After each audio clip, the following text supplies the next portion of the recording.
తెలంగాణ ధీరవంత నాయకత్వం ధీరవంత కంటక నాయకత్వం తెలంగాణ ఝాన్సీ కంటక నాయకత్వం జై తెలంగాణ జై తెలంగాణ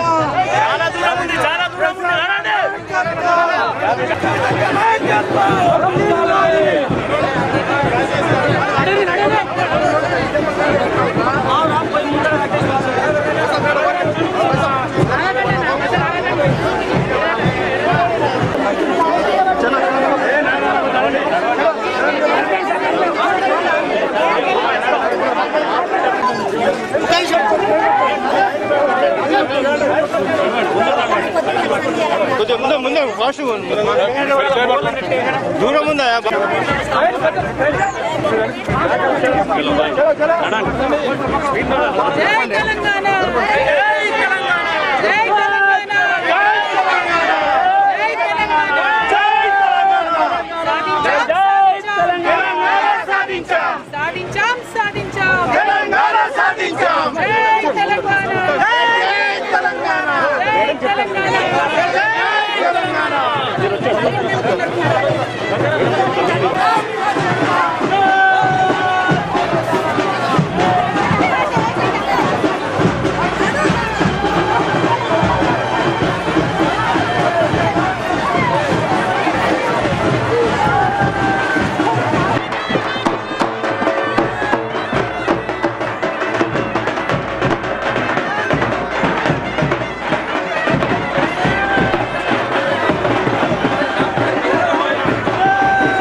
కార్యక్రమానికి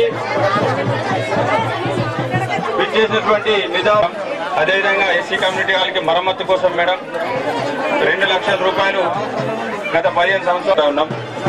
అదేవిధంగా గత 5 సంవత్సరాలుగా భారీ నీటిపారుదల శాఖ మంత్రిగా ఉన్నటువంటి సుదర్శన్ రెడ్డి ఆయన శాఖలోనే మేడం మాకు నిజాం సార్ కెనాల్ 37/4లో మేడం సిసి సైడ్ మేడం మా విలేజ్ లో 39 గుంట గ్రేవ్ యార్డ్ ఉంది మేడం. అది ఎక్కడుందో కూడా మాకు తెలియని పరిస్థితి. సంబంధించిన శాఖకు ఎంఆర్ఓ గారికి అప్పగించి ఆ 39 గుంట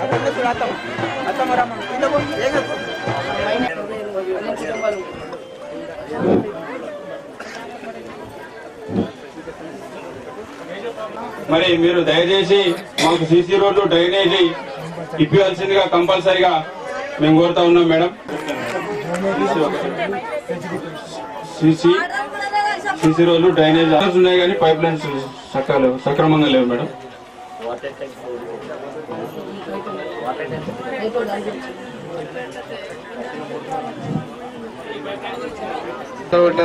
మరి అది ఒకటి సర్వే చేస్తే మాకు చేసేంతవరకు విడగొట్టలేదు మేడం. చాలా గొడవ జరిగింది, టెంట్ వేయడం జరిగింది. జై తెలంగాణ. మధ్యలో కొంతమంది ఎత్తుతలేరు, వాళ్ళని ఏమంటారు తెలుసా? జై తెలంగాణ. సాధించాం సాధించాం సాధించాం సాధించాం. Thank you. నిండుగా బోనం ఎత్తుకొని వచ్చినాము. అట్లనే యావత్ తెలంగాణ కూడా నిండుగా ఉండాలి, కలకల్లాడుతూ ఉండాలని అమ్మవారిని అందరూ కూడా కోరుకోండి. నిజంగా అదృష్టం అనుకుంటా ఉన్నా నేను. మొన్న 12వ తారీఖు వాయిదా పడ్డది కానీ మన వాళ్ళందరూ రమ్మంటే అదే అనుకుంటూ వచ్చిన ఇక్కడికి వచ్చేటప్పుడు. మరి తెలంగాణ వచ్చినాక మొట్టమొదటి బోనం మన బోధనలో మన భవానీపేటలు ఎత్తుకుంటున్నామంటే మాత్రం చాలా చాలా అదృష్టంగా నేను భావిస్తా ఉన్నా. జీవితంలో మర్చిపోలేనటువంటి ఒక సంఘటనగా ఇవాళ రోజు నాకైతే గుర్తుంటదని మీ అందరికి కూడా ఈ సందర్భంగా తెలియజేస్తా ఉన్నా. మరి మనందరికి కూడా తెలుసు మన తెలంగాణలో ఉండేటటువంటి అద్భుతమైన సంస్కృతి. అది బోనాలైనా బతుకమ్మైనా సంస్కృతి, బోనాలైనా బతుకమ్మైనా మనము మట్టికి దగ్గరగా ఉంటాం, మట్టి వాసనకు దగ్గరగా ఉండే సంస్కృతి. బోనం చేసినా బతుకమ్మ చేసినా ఎంతో నిష్ఠతో చేసేటటువంటి పద్ధతి మనది. ఏది మీదికి వేసుడు మనకు తెలంగాణలోకి ఇష్టం ఉండదు. మీదొక మాట లోపలొక మాట కూడా మాట్లాడేటటువంటి అవసరం గాని ఆలోచన గాని మనకు రాదు.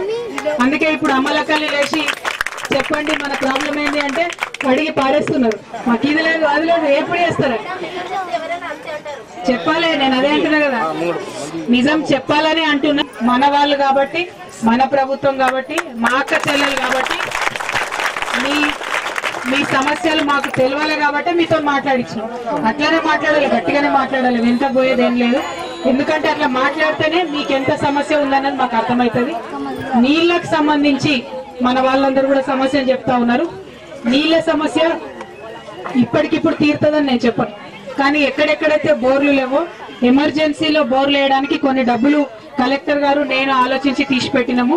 దాని ప్రకారం భవానీపేటల సర్పంచ్ గారు కనుక ఇక్కడిక్కడ ఎమర్జెన్సీ ఉంది, మాకు మా ఊర్లో కావాలి బోర్లు అంటే ఇవాళ సాయంత్రం లోపల శాంక్షన్ ఇప్పించే బాధ్యత నాది. దాన్ని ఏం అనుమానం లేదు. ఎందుకంటే ఇటువంటి పరిస్థితి ఉంటది ఎండాకాలం వస్తే అని ఇప్పటి నుంచి కాదు, జనవరి నుండి నేను మన జిల్లాలో మన నియోజకవర్గంలో ఉన్న అన్ని ఊర్లను సర్వే చేస్తున్నాము. ఎక్కడ ఎవరు ప్రాబ్లం ఉన్నా వాళ్ళకు డబ్బులు ఇస్తా ఉన్నాం, అదేమి ఇబ్బంది లేదు. సో అది టెంపరీగా ఇప్పటి మందము మనకు సమస్య పరిష్కారం అవుతుంది. కానీ దీర్ఘకాలికంగా అంటే మళ్ళా వచ్చే ఎండాకాలంకి నీళ్లు లేవు అని అడిగేటటువంటి పరిస్థితి రాకూడదు. కాబట్టి కేసీఆర్ గారు మా అక్క చెల్లెలు ఒక్కరు కూడా బిందె పట్టుకొని నీళ్ల కోసం పోవడానికి వీలు లేదు ఎట్టి పరిస్థితుల్లో అని వాటర్ గ్రిడ్ అనేటటువంటి కార్యక్రమాన్ని పెట్టారు. దానితోని మన ఒక్క భవానీపేట కాదు, మొత్తం తెలంగాణలో ప్రతి ఊర్లో, ప్రతి పట్టణంలో, ప్రతి ఇంటికి కూడా నల్లతో నీళ్ళు ఇచ్చేటటువంటి పరిస్థితి పెట్టింది. ఇంతకు ముందు అక్క చెప్పింది, మా గల్లీ కాడికి తీసుకురండి చాలు అన్నది. మీ గల్లీ కాడికే కాకుండా మీ ఇంటి కాడికి కూడా నీళ్లు తీసుకొచ్చేటటువంటి ప్రయత్నమే చేస్తా ఉన్నాం.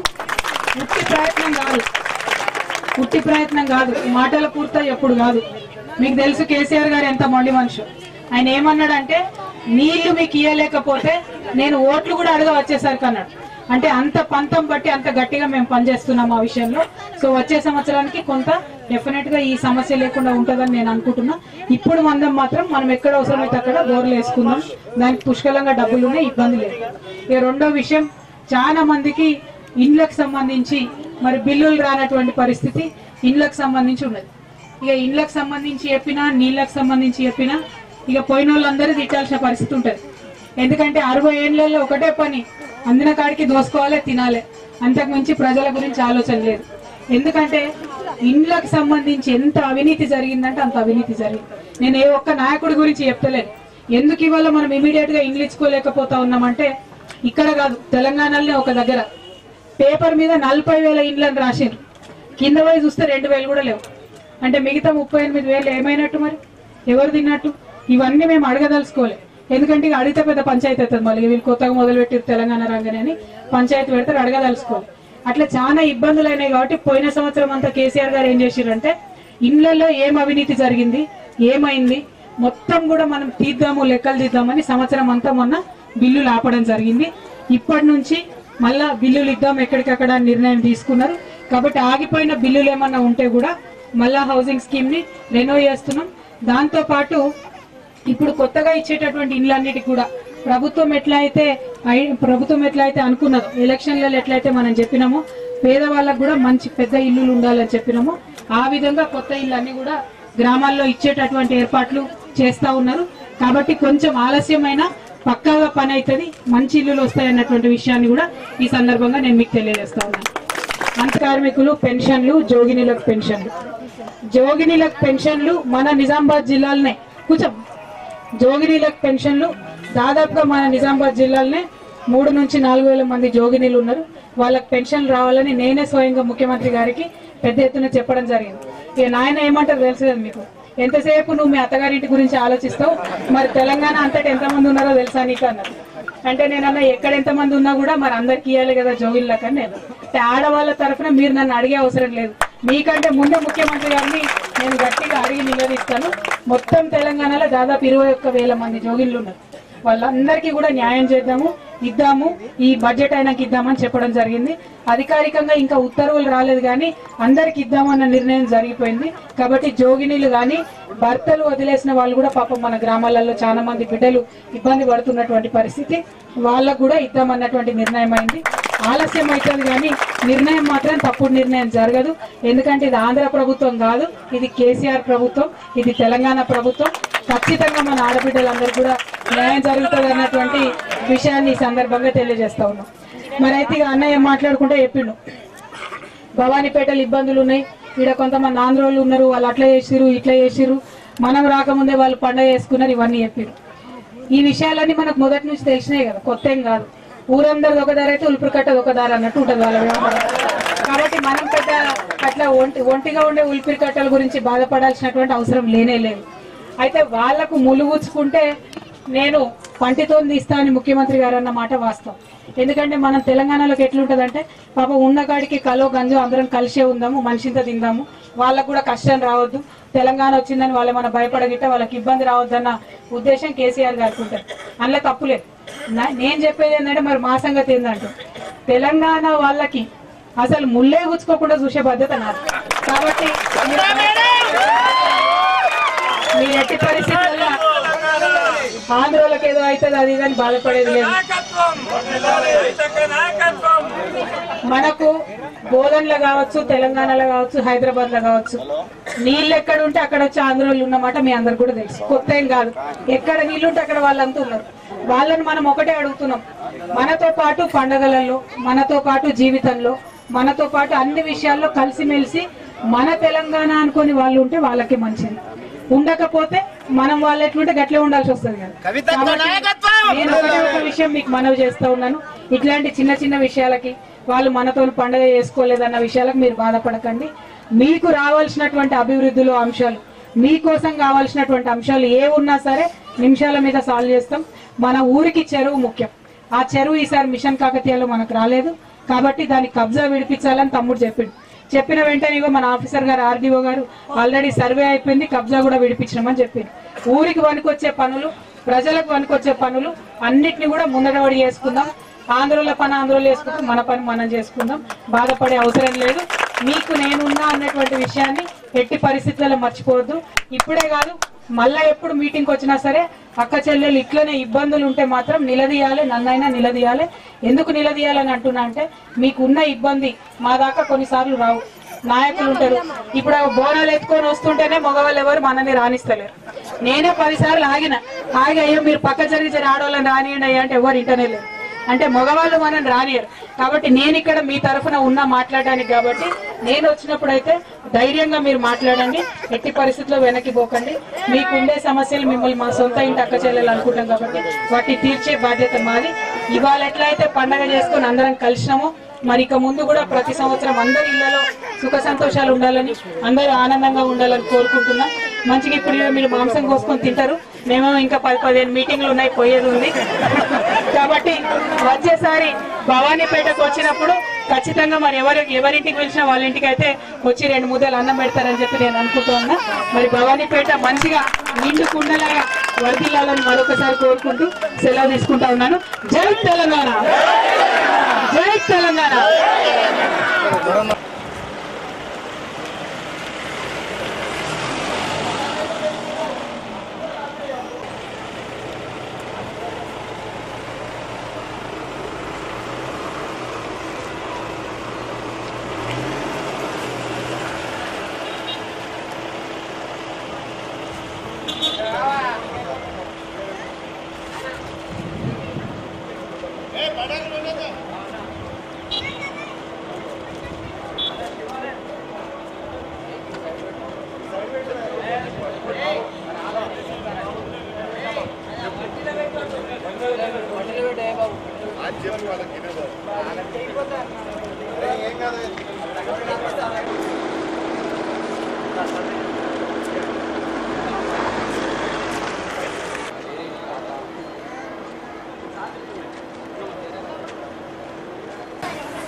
శ్రీనివాసార్థే భోగి పరదాంబులో సమర్పయామి సమర్పయామి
दिव्यन्धामाशास्ते विश्वं प्रियमाशास्ते यदनेन हविषाशास्ते शुद्धेन्द्रिय आहिष्येन्द्रिय प्रतिष्ठये अस्ति मन्त्रार्थास्यासप्रासुन्दो अन्नपूर्णां वासुदेवेश्वर स्वामी देवता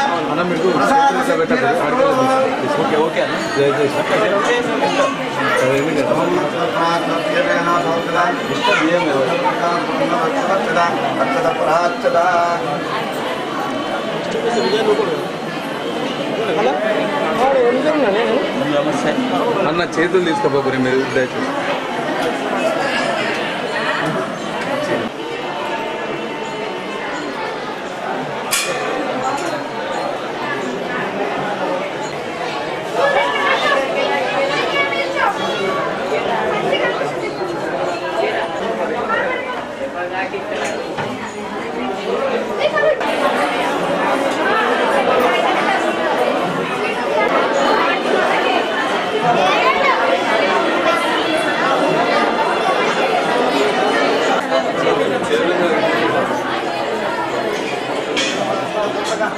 మేడం